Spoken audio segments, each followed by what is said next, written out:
Hello दोस्तों, नमस्कार। स्वागत है आप सभी का एपेक्स पॉइंट में। दोस्तों, आज के सेशन में हम 22 से 28 अप्रैल तक के मोस्ट सिलेक्टेड करंट अफेयर्स करेंगे और ये सभी आपके एग्जाम पॉइंट ऑफ व्यू से मोस्ट इंपॉर्टेंट रहने वाले। तो चलिए दोस्तों, शुरू करते हैं आज का सेशन। आज का हमारा पहला प्रश्न है, विश्व प्रेस स्वतंत्रता सूचकांक 2021 में भारत को किस स्थान पर रखा गया है? तो इसका आंसर होगा आपका ऑप्शन नंबर बी, यानी 142वें। भारत को विश्व प्रेस स्वतंत्रता सूचकांक 2021 में 142वें स्थान पर रखा गया है। तो ऑप्शन नंबर बी आपका सही होगा। डिटेल देखते हैं इससे रिलेटेड। तो 20 अप्रैल 2021 को जारी नवीनतम विश्व प्रेस स्वतंत्रता सूचकांक 2021 में कुल 180 देश शामिल थे और जिसमें भारत को 142वें स्थान पर रखा गया है। और भारत 2020 में भी 142वें स्थान पर था। और इरिट्रिया नामक एक देश है जो 180वें स्थान पर था। तो इसका बहुत ही खराब प्रदर्शन है, इरिट्रिया नामक देश। ये पॉइंट भी नोट कीजिएगा। चलिए अगला प्रश्न करते हैं। दोस्तों, अगर आपने चैनल अभी तक सब्सक्राइब नहीं किया तो प्लीज़ चैनल को सब्सक्राइब करके बेल आइकन को प्रेस कर दें ताकि नए वीडियो की आपको नोटिफिकेशन मिल सके। तो अगला प्रश्न है हमारा, विश्व प्रेस स्वतंत्रता सूचकांक 2021 में शीर्ष स्थान पर रहने वाला देश कौन सा है? तो इसका आंसर होगा आपका ऑप्शन नंबर सी, यानी एक यूरोपियन देश, नॉर्वे। ऑप्शन नंबर सी आपका सही होगा। शीर्ष पे रहने वाला देश है नॉर्वे। डिटेल देखते हैं इससे रिलेटेड। तो नॉर्वे ने 5वें वर्ष के लिए भी अपना शीर्ष स्थान बरकरार रखा है। और इसके बाद कौन से देश हैं? तो फिनलैंड और डेनमार्क दूसरे और तीसरे स्थान पर हैं। तो यह सूचकांक अंतर्राष्ट्रीय पत्रकारिता not for profit body reporters without borders द्वारा हर साल प्रकाशित की जाती है। किसके द्वारा? Reporters without borders. ये पॉइंट नोट कीजिएगा, इसके द्वारा ये प्रकाशित की जाती है। चलिए अगला प्रश्न करते हैं। अगला प्रश्न है हमारा एसेट रिकंस्ट्रक्शन कंपनियों यानी ARC के काम की समीक्षा करने के लिए गठित समिति का प्रमुख कौन होगा? तो इसका आंसर होगा आपका ऑप्शन नंबर बी, अर्थात सुदर्शन सेन। इसके अध्यक्ष होंगे सुदर्शन सेन। तो ऑप्शन नंबर बी आपका सही होगा, सुदर्शन सेन। डिटेल देखते हैं इससे रिलेटेड। तो भारतीय रिजर्व बैंक ने देश में एसेट रिकंस्ट्रक्शन कंपनियां ARC के बारे में अध्ययन करने के लिए एक समिति गठित की है। यह समिति ऋण समाधान में आर्क की भूमिका का मूल्यांकन करेगी और उनके व्यापार मॉडल की समीक्षा भी करेगी। इस समिति की अध्यक्षता भारतीय रिजर्व बैंक अर्थात RBI के पूर्व कार्यकारी निदेशक सुदर्शन सेन है। कौन है? सुदर्शन सेन कर रहे हैं। तो ये थी डिटेल। प्रश्न है हमारा, निम्नलिखित में से किसने 19 अप्रैल 2021 को किसी अन्य ग्रह पर अपनी पहली उड़ान भरी है? तो दोस्तों, इसका आंसर होगा आपका ऑप्शन नंबर डी, अर्थात इंजेन्युटी हेलीकॉप्टर। इंजेन्युटी हेलीकॉप्टर ने 19 अप्रैल 2021 को किसी अन्य ग्रह पर उड़ान भरी है। और ये कहाँ पर उड़ान भरी है? तो ये मंगल ग्रह पर। ये पॉइंट नोट कीजिएगा। अगला प्रश्न करते हैं। प्रश्न है हमारा, हाल ही में निम्नलिखित में से किसने the state of the global climate 2020 report जारी की है? तो इसका आंसर होगा आपका ऑप्शन नंबर सी। कौन सा? ऑप्शन नंबर सी, 5वें का सी, यानी विश्व मौसम विज्ञान संगठन। विश्व मौसम विज्ञान संगठन ने the state of the global climate 2020 report जारी की है। तो ऑप्शन नंबर सी आपका सही होगा।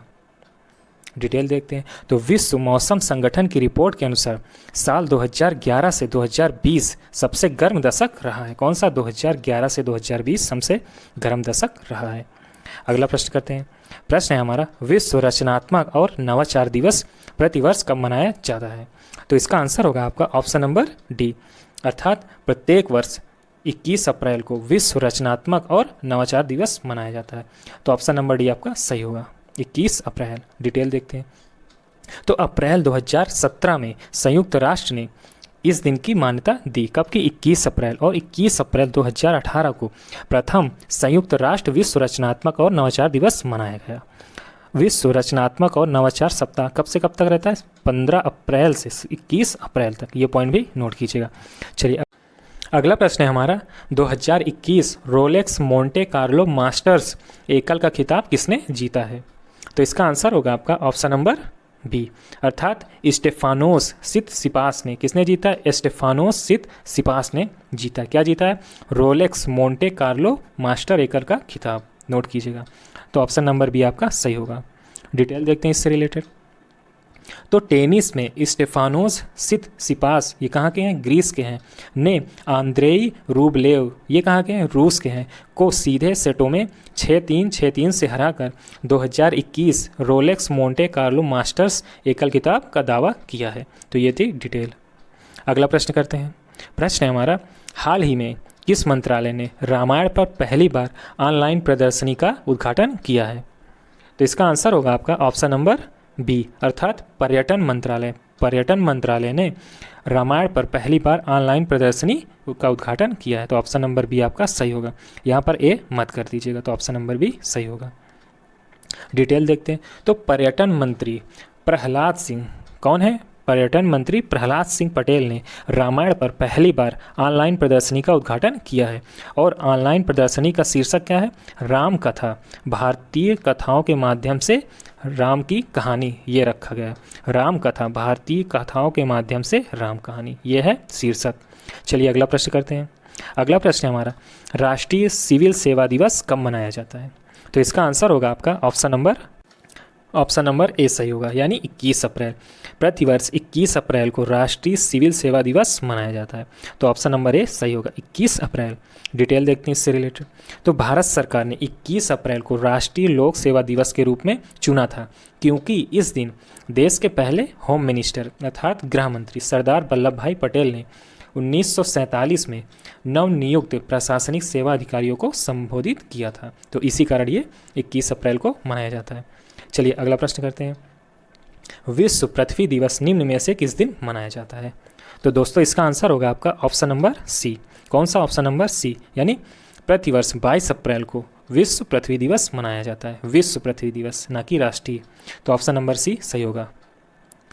डिटेल देखते हैं।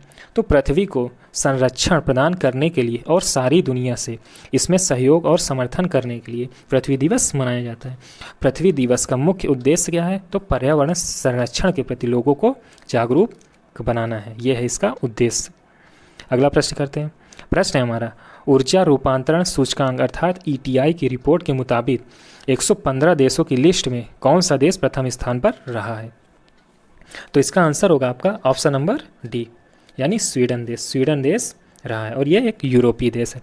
अक्सर इस तरह की रिपोर्ट में यूरोपीय देश ही आते हैं टॉप पर। तो ऑप्शन नंबर डी आपका सही होगा। ऊर्जा रूपांतरण सूचकांक में नंबर 1 पर कौन सा देश था? स्वीडन, और इसमें 115 देश शामिल थे। डिटेल देखते हैं। तो भारत ऊर्जा रूपांतरण सूचकांक में कौन से स्थान पर था? तो ये 27वें स्थान पर था। ये पॉइंट भी नोट कीजिएगा।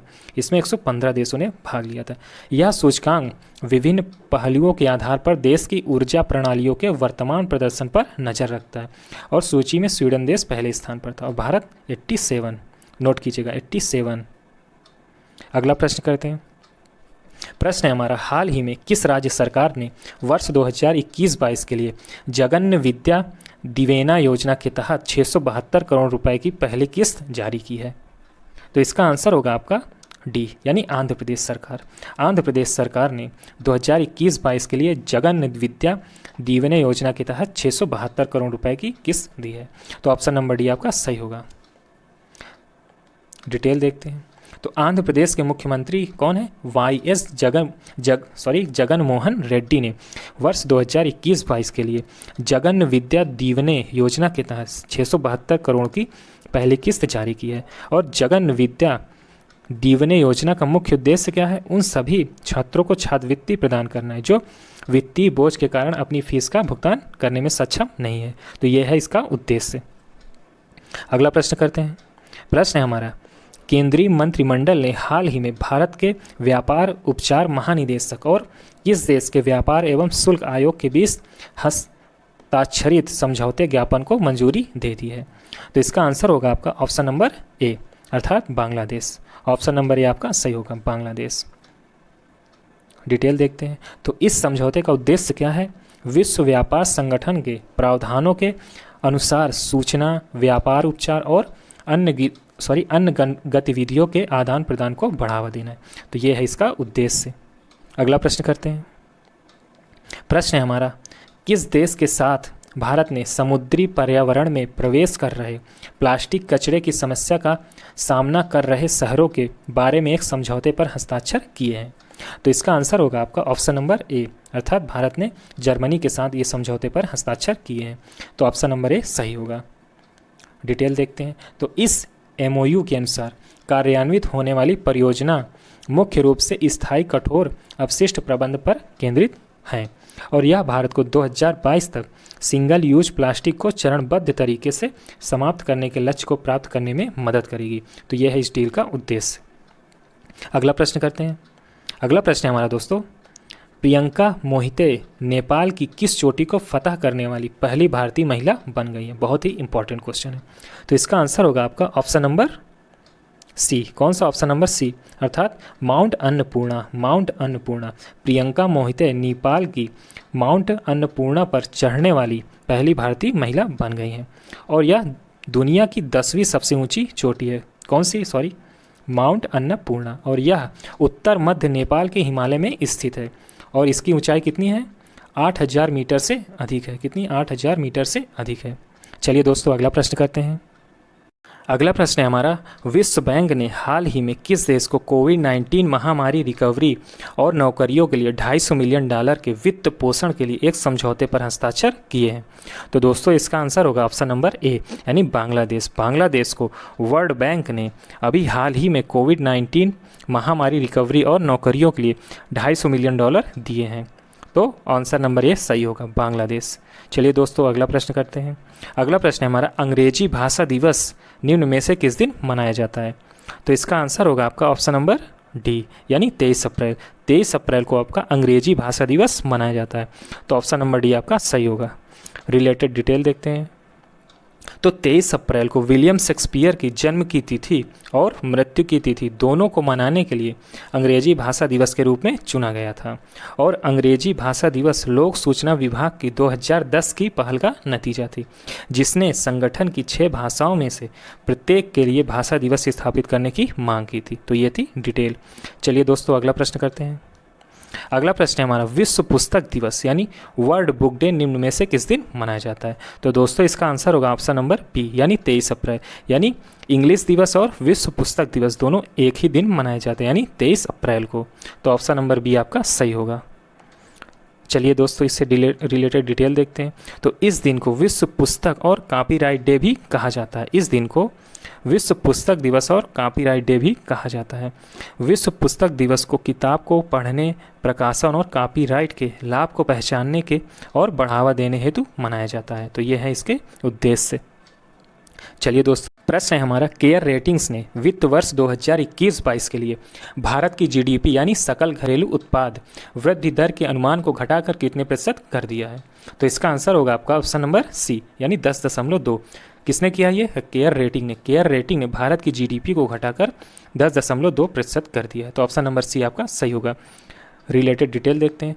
तो पूर्व में वृद्धि दर 10.7 से 10.9% रहने की संभावना जताई गई थी, लेकिन कोविड-19 के कारण मामले में तेजी से वृद्धि के साथ ही विभिन्न राज्यों में लगाई जा रही पाबंदियों से आर्थिक गतिविधियां प्रभावित होने के साथ वृद्धि दर के अनुमान को कम किया गया। तो कोविड-19 इसका मेन कारण था। चलिए अगला प्रश्न करते हैं। प्रश्न है हमारा, किस संस्था ने हाल ही में खबरों में रहे visible infrared imaging radiometer suit का डिज़ाइन और निर्माण किया है? तो दोस्तों इसका आंसर होगा आपका रेथियान कंपनी, यानी ऑप्शन नंबर बी आपका सही होगा। रेथियान कंपनी, ऑप्शन नंबर बी सही होगा।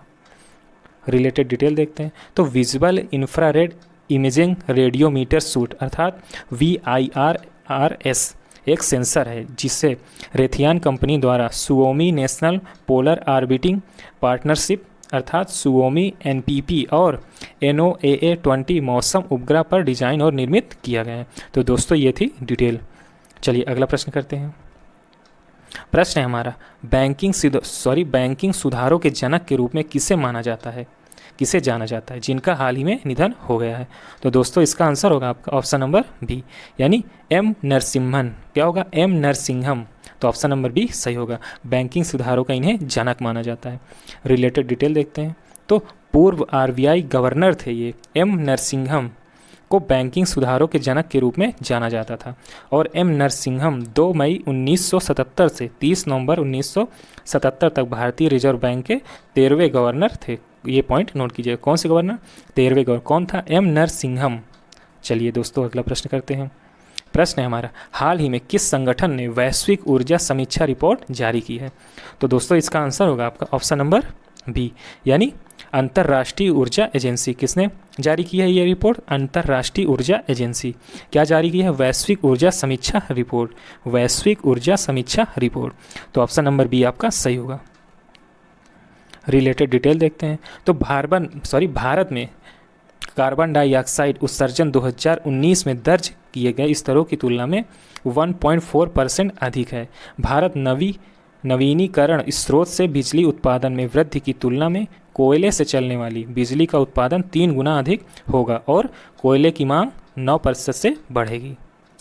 चलिए दोस्तों अगला प्रश्न करते हैं। प्रश्न है हमारा, हाल ही में किस देश ने नो बैन एक्ट पारित किया है? तो दोस्तों इसका आंसर होगा आपका ऑप्शन नंबर सी, यानी अमेरिका ने अभी हाल ही में नो बैन एक्ट पारित किया है। तो ऑप्शन नंबर सी आपका सही होगा। रिलेटेड डिटेल देखते हैं। तो अमेरिकी प्रतिनिधि सभा अर्थात यूएस हाउस ऑफ रिप्रेजेंटेटिव्स ने हाल ही में एक विधेयक पारित किया है जो धर्म आधारित यात्रा प्रतिबंध लगाने की राष्ट्रपति की क्षमता को सीमित करेगा और इसे अनौपचारिक रूप से नो बैन एक्ट कहा जाता है। बहुत ही इंपॉर्टेंट क्वेश्चन है। प्रश्न है हमारा, निम्नलिखित में से किसने हाल ही में कॉस्मिक रोज की एक छवि साझा की है जिसमें परस्पर क्रिया करती आकाशगंगाओं का आर्प 273 को दिखाया गया है? तो दोस्तों इसका आंसर होगा आपका ऑप्शन नंबर ए, यानी नासा ने अभी हाल ही में कॉस्मिक रोज की एक छवि को साझा किया है। तो ऑप्शन नंबर ए आपका सही होगा। डिटेल देखते हैं। तो डिटेल है, national aeronautics and space administration अर्थात नासा द्वारा हबल स्पेस टेलीस्कोप द्वारा कैप्चर की गई एक छवि है और इस छवि में परस्पर क्रिया करती आकाशगंगाओं का आर्प 273 को दिखाया गया है। आर्प 273 क्या है? तो यह पृथ्वी से लगभग 300 मिलियन प्रकाश वर्ष दूर एंड्रोमेडा तारामंडल में स्थित है। कहाँ स्थित है? एंड्रोमेडा तारामंडल में। ये पॉइंट भी नोट कीजिएगा। चलिए दोस्तों अगला प्रश्न करते हैं। प्रश्न है हमारा, हाल ही में USCIRF द्वारा निम्नलिखित में से किस देश को विशेष चिंता वाले देश अर्थात CPC के तहत जगह देने की सिफारिश की गई थी? तो इसका आंसर होगा दोस्तों ऑप्शन नंबर डी, यानी उपरोक्त सभी, यानी रूस, भारत, वियतनाम, इन सभी को CPC के तहत जगह देने की सिफारिश की गई थी। तो ऑप्शन नंबर डी आपका सही होगा। रिलेटेड डिटेल देखते हैं। तो हाल ही में US international commission for international religious freedom अर्थात USCIRF, इसका फुल फॉर्म आप याद रखिएगा, एग्जाम में पूछा जा सकता है, ने बिडेन एडमिनिस्ट्रेशन को विशेष चिंता वाले देश अर्थात CPC के तहत भारत सहित 4 देशों को रखने की सिफारिश की थी। अन्य 3 देश कौन से हैं? वो हैं वियतनाम, रूस और सीरिया थे। USCIRF ये क्या है? तो यह अमेरिकी सरकार द्वारा 1998 में, कब? 1998 में अंतर्राष्ट्रीय धार्मिक स्वतंत्रता अधिनियम के अधिनियमित होने के बाद स्थापित किया गया था। इसका मुख्य उद्देश्य है अंतर्राष्ट्रीय स्तर पर धार्मिक स्वतंत्रता से संबंधित मुद्दों की समीक्षा करना। यह है इसका उद्देश्य। चलिए दोस्तों अगला प्रश्न करते हैं। प्रश्न है हमारे, हाल ही में खबरों में रहा फैक्ट के विद्रोही हैं? तो इसका आंसर होगा आपका ऑप्शन नंबर डी। कौन सा? ऑप्शन नंबर डी, यानी लीबिया। ऑप्शन नंबर डी आपका सही होगा। डिटेल देखते हैं। तो लीबिया के मोर्चा फॉर चेंज एंड कानकार्ड अर्थात चाड के विद्रोही समूह के लड़ाके वर्तमान में चाड पर हमला कर रहे हैं और 20 अप्रैल 2021 को चाड के राष्ट्रपति इदरिस डेबी देश के उत्तरी इलाके में विद्रोहियों के साथ हुए संघर्ष में मारे गए हैं। कौन मारे गए हैं? चाड के राष्ट्रपति इदरिस डेबी। ये पॉइंट नोट कीजिएगा। चलिए दोस्तों अगला प्रश्न करते हैं। प्रश्न है हमारा, निम्नलिखित में से किसने हाल ही में किसी अन्य ग्रह पर कार्बन डाइऑक्साइड को ऑक्सीजन में परिवर्तित किया है? तो इसका आंसर होगा आपका ऑप्शन नंबर बी, यानी पेर्सेवरांस रोवर ने CO2 को ऑक्सीजन में परिवर्तित किया है, वो भी मार्स में। तो ऑप्शन नंबर बी आपका सही होगा। रिलेटेड डिटेल देखते हैं। तो नासा के मंगल 2020 मिशन के पेर्सेवरांस रोवर ने हाल ही में CO2 को ऑक्सीजन में परिवर्तित किया है और यह पहली बार है जब किसी अन्य ग्रह में यह कार्य किया गया है। यह मॉक्सी द्वारा किया गया था।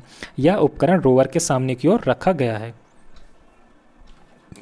मॉक्सी का अर्थ होता है मार्स ऑक्सीजन इन सीटू या इन सीटुआ रिसोर्स यूटिलाइजेशन एक्सपेरिमेंट। यह है इसका फुल फॉर्म। चलिए दोस्तों अगला प्रश्न करते हैं। प्रश्न है हमारा, वैश्विक ऊर्जा संक्रमण सूचकांक 2021 में भारत किस स्थान पर रहा है? बहुत ही अच्छा क्वेश्चन। क्या है?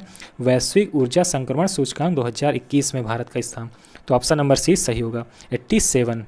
तो भारत 87वें स्थान पर था, तो ऑप्शन नंबर सी आपका सही होगा। रिलेटेड डिटेल देखते हैं। तो विश्व आर्थिक फोरम ने हाल ही में वैश्विक ऊर्जा संक्रमण सूचकांक जारी किया। ये पॉइंट नोट कीजिए, किसने जारी किया? विश्व आर्थिक फोरम। ये सीधा सीधा एग्जाम पूछा जा सकता है। यह सूचकांक एक्सचेंजर के सहयोग से तैयार किया गया था। वैश्विक ऊर्जा संक्रमण सूचकांक में भारत 115 देशों में 87वें स्थान पर था। तो इसमें कुल कितने देश शामिल थे? 115। ये पॉइंट भी नोट कीजिएगा। और इसमें नंबर 1 पे कौन था? स्वीडन, आपका स्वीडन देश, और ये एक यूरोपीय देश है। अक्सर इस तरह के सूचकांक में यूरोपीय देश टॉप पर रहते हैं, तो ये पॉइंट नोट कीजिएगा। विश्व आर्थिक मंच, इसका मुख्यालय कहाँ है? तो ये स्विट्जरलैंड में। कहाँ है? स्विट्जरलैंड में। चलिए दोस्तों, अगला प्रश्न करते हैं। हाल ही में जारी पुस्तक climate change explained for one and all के लेखक कौन है? तो दोस्तों इसका आंसर होगा आपका ऑप्शन नंबर ए। कौन सा? ऑप्शन नंबर ए, आकाश रानीसन। आकाश रानीसन ने हाल ही में climate change explained for one and all पुस्तक लिखी है, तो ऑप्शन नंबर ए आपका सही होगा। चलिए दोस्तों, अगला प्रश्न करते हैं। इससे देखते हैं रिलेटेड डिटेल। तो जलवायु कार्यकर्ता लेखक आकाश रानीसन ने 22 अप्रैल 2021 को पृथ्वी दिवस के अवसर पर इस नई ई पुस्तक को लॉन्च किया है। पृथ्वी दिवस कब मनाते हैं? प्रत्येक वर्ष 22 अप्रैल को। ये पॉइंट भी नोट कीजिएगा। चलिए दोस्तों, अगला प्रश्न करते हैं। प्रश्न है हमारा, भारत में राष्ट्रीय पंचायती राज दिवस कब मनाया जाता है? तो दोस्तों इसका आंसर होगा आपका ऑप्शन नंबर डी, यानी 24 अप्रैल। 24 अप्रैल को आपका भारत में राष्ट्रीय पंचायती राज दिवस मनाया जाता है। पंचायती राज दिवस कब मनाते हैं? 24 अप्रैल को। ऑप्शन नंबर डी सही होगा। डिटेल देखते हैं। तो 24 अप्रैल 2010 को भारत के तत्कालीन प्रधानमंत्री श्री मनमोहन सिंह द्वारा पहला राष्ट्रीय पंचायती राज दिवस घोषित किया गया था। किसके द्वारा? मनमोहन सिंह के द्वारा। कब? 24 अप्रैल 2010 को। ध्यान दीजिएगा। चलिए दोस्तों, अगला प्रश्न करते हैं। मई 2021 में जापान की पहली सैन्य ड्रिल में कौन से देश भाग ले रहे हैं? तो दोस्तों इसका आंसर होगा आपका ऑप्शन नंबर बी, यानी फ्रांस और अमेरिका। फ्रांस और अमेरिका जापान की पहली सैन्य ड्रिल में भाग ले रहे हैं। फ्रांस और अमेरिका, तो ऑप्शन नंबर बी सही होगा। डिटेल देखते हैं। तो यह अभ्यास JGSDF किरी सीमा प्रशिक्षण मैदान में आयोजित किया जाएगा। कहाँ? किरी सीमा प्रशिक्षण मैदान में। और जापान के अनुसार यह अभ्यास इसलिए आयोजित किया जा रहा है क्योंकि यह क्षेत्रीय जल में बढ़ती चीनी कार्रवाइयों के बारे में चिंतित है, इसी कारण ये हो रहा है। चलिए दोस्तों, अगला प्रश्न करते हैं। निम्नलिखित में से कौन सी पूरे संगठन में संयुक्त राष्ट्र द्वारा इस्तेमाल की जाने वाली 6 ऑफिशियल लैंग्वेज में से एक है? तो दोस्तों इसका आंसर होगा ऑप्शन नंबर डी, यानी ये सभी अरबी, स्पेनिश, इंग्लिश, ये सभी संयुक्त राष्ट्र द्वारा इस्तेमाल की जाने वाली ऑफिशियल लैंग्वेज में से हैं। तो ऑप्शन नंबर डी आपका सही होगा। डिटेल देखते हैं। तो पूरे संगठन में संयुक्त राष्ट्र द्वारा उपयोग की जाने वाली 6 ऑफिशियल लैंग्वेज हैं आपकी अरबी, चीनी, अंग्रेजी, फ्रेंच, रूसी और स्पेनिश। ये पॉइंट भी नोट कीजिएगा, ये सीधे सीधे आपके एग्जाम में पूछा जा सकता है। और संयुक्त राष्ट्र अंग्रेजी और स्पेनिश भाषा दिवस प्रतिवर्ष कब मनाता है? 23 अप्रैल को। ये पॉइंट भी नोट कीजिए। चलिए दोस्तों, अगला प्रश्न करते हैं। भारत के 68वें ग्रैंड मास्टर कौन बने हैं? तो इसका आंसर होगा आपका ऑप्शन नंबर सी, यानी अर्जुन कल्याण। अर्जुन कल्याण आपके भारत के 68वें ग्रैंड मास्टर बने हैं, तो ऑप्शन नंबर सी आपका सही होगा। 33 का ऑप्शन नंबर सी। डिटेल देखते हैं। तो चेन्नई के हैं ये, चेन्नई तमिलनाडु के 18 वर्षीय अर्जुन कल्याण भारत के 68वें ग्रैंड मास्टर बने हैं। और उन्होंने 20 अप्रैल 2021 को सर्बिया में GM राउंड रॉबिन रुजनाजोर 3 के 5वें दौर में ड्रैगन कोसिक को हराने के बाद 2500 ELO रेटिंग अंक को पार किया है। किसको हराया? ड्रैगन कोसिक को। ये पॉइंट नोट कीजिए। दोस्तों वीडियो को लाइक ज़रूर कर दीजिएगा और चैनल को सब्सक्राइब भी। अगला प्रश्न है हमारा, नैसकॉम की पहली महिला चेयरपर्सन के रूप में किसने पदभार संभाला है? तो दोस्तों इसका आंसर होगा रेखा एम मेनन। रेखा एम मेनन ने नैसकॉम की पहली महिला चेयरपर्सन के रूप में पदभार संभाला है, तो ऑप्शन नंबर डी आपका सही होगा, नैसकॉम। डिटेल देखते हैं। तो एक्सचेंजर इंडिया की चेयरमैन रही Rekha M Menon National Association of Software and Services Company अर्थात नेस्कॉम, ये नेस्कॉम का फुल फॉर्म है, तो इसे भी ध्यान दीजिएगा कि पहली महिला चेयरपर्सन के रूप में पदभार संभाल रही हैं। नेस्कॉम का फुल फॉर्म नोट कीजिएगा। अगला प्रश्न है हमारा, हाल ही में बोआओ फोरम फॉर एशिया वार्षिक सम्मेलन 2021 का उद्घाटन समारोह कहाँ आयोजित हुआ है? तो इसका आंसर होगा ऑप्शन नंबर सी, ये बोआओ में ही आयोजित हुआ है, तो ऑप्शन नंबर सी सही होगा। डिटेल देखते हैं। तो हाल ही में दक्षिण चीन में हाइनान प्रांत के बोआओ में बोआओ फोरम फॉर एशिया वार्षिक सम्मेलन 2021 का उद्घाटन किया गया है और यह एक गैर लाभकारी संगठन है जिसे संयुक्त रूप से 2001 में 26 सदस्य राज्यों द्वारा शुरू किया गया था। अब भारत सहित कुल इसमें 29 सदस्य हो गए हैं, तो इसमें भारत भी शामिल है, तो इसलिए क्वेश्चन इंपॉर्टेंट हो जाता है। चलिए दोस्तों अगला प्रश्न करते हैं। प्रश्न है हमारा, निम्नलिखित में से किस संगठन ने gender bias and inclusive in advertising in India report जारी की है? तो दोस्तों इसका आंसर हो जाएगा यूनिसेफ, यानी ऑप्शन नंबर ए सही होगा, यूनिसेफ। यूनिसेफ ने अभी हाल ही में gender bias and inclusive in advertising in India report जारी की है, तो ऑप्शन नंबर ए आपका सही होगा। इससे रिलेटेड डिटेल देखते हैं। तो हाल ही में संयुक्त राष्ट्र बाल कोष अर्थात यूनिसेफ और गीना Davis institute on gender in media अर्थात GDI ने gender bias and inclusive in advertising in India report शीर्षक से एक रिपोर्ट जारी की है और यूनिसेफ का मुख्यालय कहाँ है? तो ये आपका न्यूयॉर्क में है। कहाँ? न्यूयॉर्क में। ये पॉइंट भी नोट कीजिएगा। चलिए दोस्तों अगला प्रश्न करते हैं। प्रश्न है हमारा, हाल ही में खबरों में रही नीति घाटी कहाँ स्थित है? तो दोस्तों इसका आंसर हो जाएगा आपका ऑप्शन नंबर बी, यानी उत्तराखंड। नीति घाटी आपकी उत्तराखंड राज्य में स्थित है, तो ऑप्शन नंबर बी आपका सही होगा। इससे रिलेटेड डिटेल देखते हैं। तो यह एक दूरस्थ घाटी है जो उत्तराखंड के सबसे उत्तरी क्षेत्र में 3600 मीटर की ऊंचाई पर स्थित है और 23 अप्रैल 2021 को भारत चीन सीमा पर चमोली जिले में स्थित सुमनी नीति घाटी में एक ग्लेशियर का विस्फोट हुआ और इसी कारण यह खबरों में है। तो यह है डिटेल। अगला प्रश्न करते हैं। हमारा अगला प्रश्न है, अमेरिकी न्याय विभाग के एसोसिएट अटॉर्नी जनरल बनने वाले पहली भारतीय अमेरिकी कौन है? दोस्तों इसका आंसर होगा आपका ऑप्शन नंबर डी, यानी वनीता गुप्ता। वनीता गुप्ता अमेरिकी न्याय विभाग के एसोसिएट अटॉर्नी जनरल बनने वाली पहली भारतीय अमेरिकी हैं, तो ऑप्शन नंबर डी आपका सही होगा। डिटेल देखते हैं। तो भारतीय मूल की प्रमुख अमेरिकी नागरिक अधिकारों की वकील वनीता गुप्ता को अमेरिका की संसद ने सहयोगी अटॉर्नी जनरल पद के लिए चुना है और जिसके बाद वह पहली अश्वेत व्यक्ति बन गई है जो न्याय मंत्रालय में तीसरी सबसे बड़ी पद पर होंगी। चलिए दोस्तों अगला प्रश्न करते हैं। प्रश्न है हमारा, हाल ही में निम्न में से कौन सा देश नेट जीरो प्रोड्यूसर्स फोरम में शामिल हुआ है? किसमें? नेट जीरो प्रोड्यूसर्स में। तो इसका आंसर होगा ऑप्शन नंबर डी, यानी ये सभी यूएस, नॉर्वे और कनाडा, ये सभी नेट जीरो प्रोड्यूसर्स फोरम में शामिल हुए हैं, तो ऑप्शन नंबर डी आपका सही होगा। रिलेटेड डिटेल देखते हैं। तो Qatar, Saudi Arab, Canada, America, Norway net zero शून्य उत्सर्जन रणनीति को बनाने के लिए शामिल हो रहे हैं। नेट जीरो प्रोड्यूसर्स फोरम, तो ये क्या है?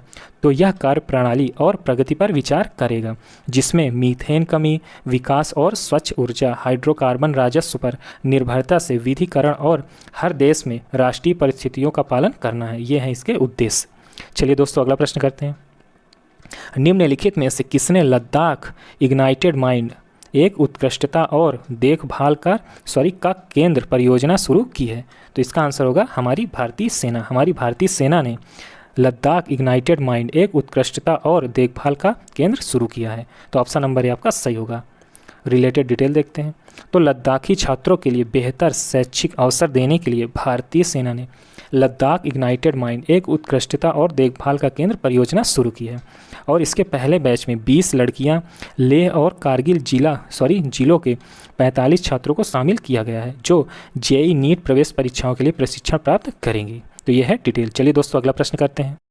प्रश्न है हमारा, प्रतिवर्ष अंतर्राष्ट्रीय चेरनोबिल आपदा स्मृति दिवस कब मनाया जाता है? तो दोस्तों इसका आंसर होगा आपका ऑप्शन नंबर डी, यानी 26 अप्रैल को। 26 अप्रैल को प्रतिवर्ष अंतर्राष्ट्रीय चेरनोबिल आपदा स्मृति दिवस मनाया जाता है। अंतर्राष्ट्रीय चेरनोबिल आपदा दिवस आपका 26 अप्रैल को मनाया जाता है, तो ऑप्शन नंबर डी आपका सही होगा।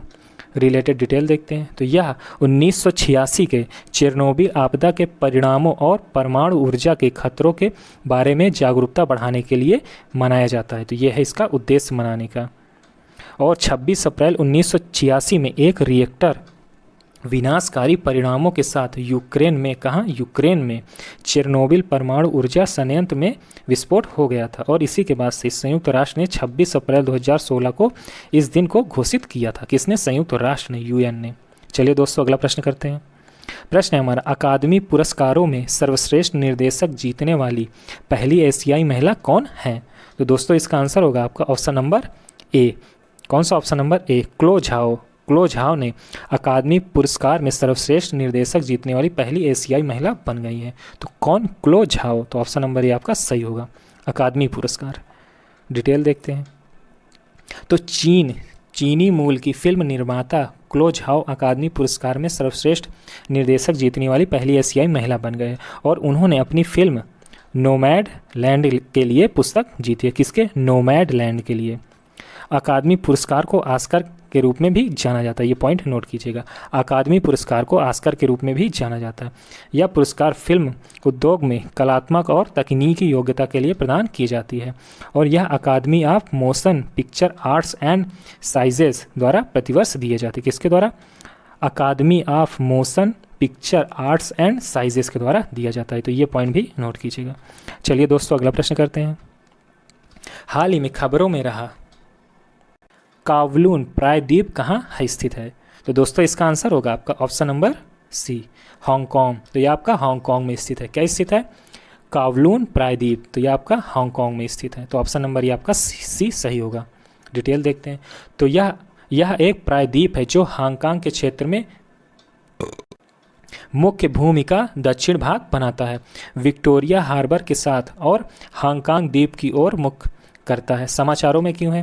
क्योंकि हांगकांग पश्चिमी कावलून प्रायद्वीप में एक साइट को मंजूरी देने के लिए तैयार है जो मुख्य शहर में बीजिंग के राष्ट्रीय सुरक्षा कार्यकाल को मुख्य भूमि के लिए हाई स्पीड रेलवे के करीब है।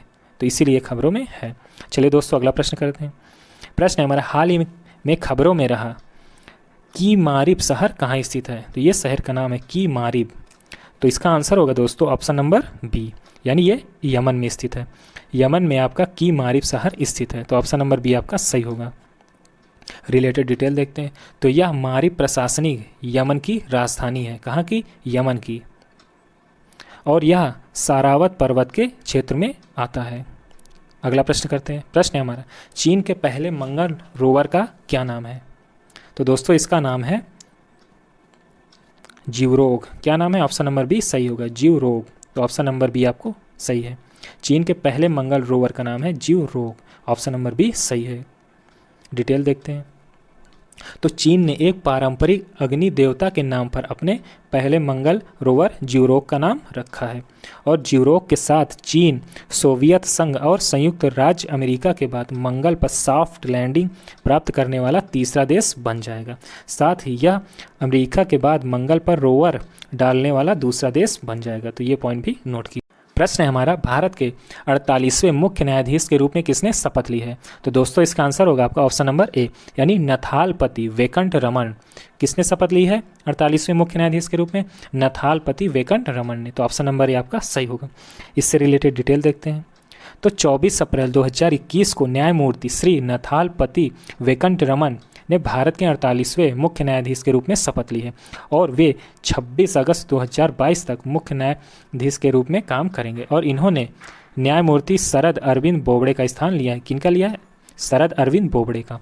और भारत के राष्ट्रपति नए चीफ जस्टिस ऑफ इंडिया को शपथ दिलाते हैं। चलिए दोस्तों अगला प्रश्न करते हैं। अगला प्रश्न हमारा, नौसेना अभ्यास वरुण किनके बीच होगा? तो दोस्तों इसका आंसर होगा आपका ऑप्शन नंबर सी, 47 का ऑप्शन नंबर सी, यानी भारत और फ्रांस के बीच नौसेना वरुण अभ्यास होता है। ध्यान दीजिएगा, नौसेना अभ्यास को वरुण कहते हैं। तो ऑप्शन नंबर सी आपका सही होगा, ये नौसेना अभ्यास है। डिटेल देखते हैं। तो वरुण 2021 का ये 19वां संस्करण है। कौन सा? 19वां संस्करण, जो 25 अप्रैल से 27 अप्रैल 2021 तक अरब सागर में आयोजित हुआ। कहाँ हुआ? अरब सागर में। चलिए दोस्तों अगला प्रश्न करते हैं।